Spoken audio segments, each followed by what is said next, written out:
feeling it to heal it.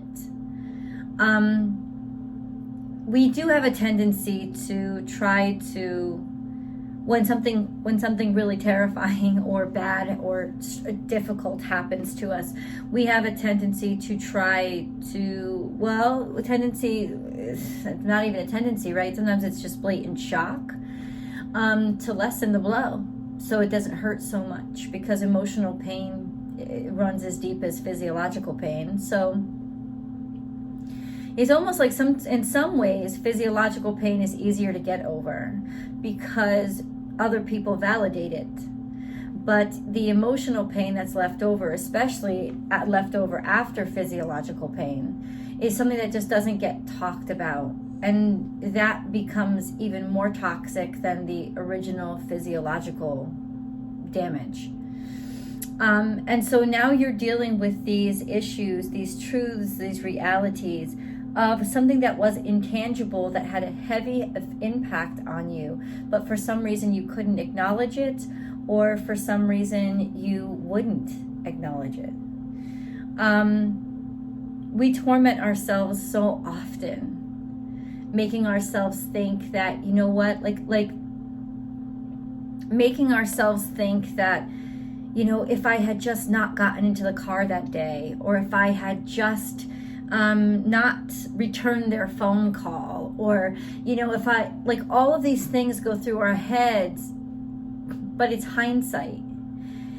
And there's no such thing as hindsight. Like, what is it? What is it? Is it helping you? What is it doing? You know, yes, sometimes looking back can help us be grateful for what we have and position us in a position of greater gratitude, which is really wonderful. And sometimes we need hindsight to see how far we've come.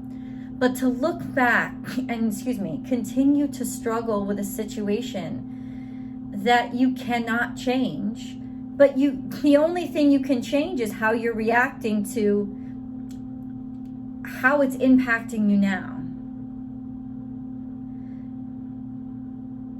And you're putting up a barricade to reacting to how it's impacting you now, because it's almost like almost subvertedly you don't want to.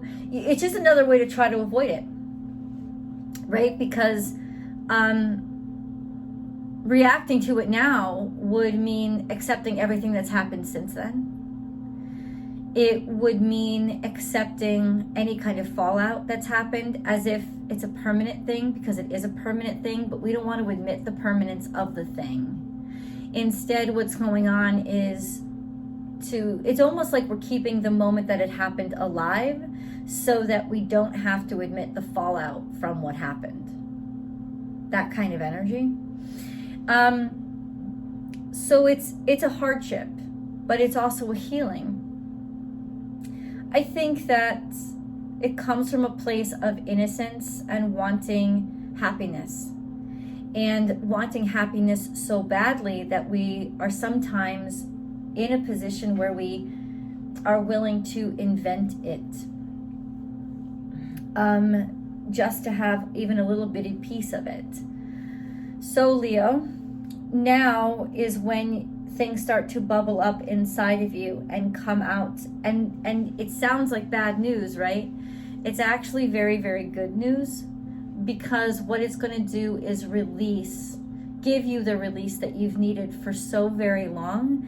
And in doing so, actually put a smile on your face for the first time in a long time, because of the freedom and the space that it creates for what is coming in. And there are just such beautiful times ahead, like happy times. There's nothing that you can do to change anything about what happened a long time ago, but there's everything that you can do if you focus on the here and now and just what you can do in this moment. Like, this moment is the only thing you have really any control over.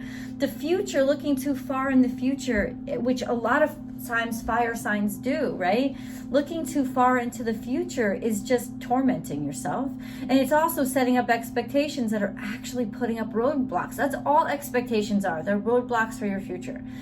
And then looking in the past is just asking yourself to walk off cliffs when you could be walking down new pathways, because you're not looking in the direction that you're headed, and that's never a good scenario. So what this current energy is asking you to do is just take stock in what you have in front of you. And it's such a liberating experience that I think it would be kind of impossible for you to not feel, or at least end up with a smile on your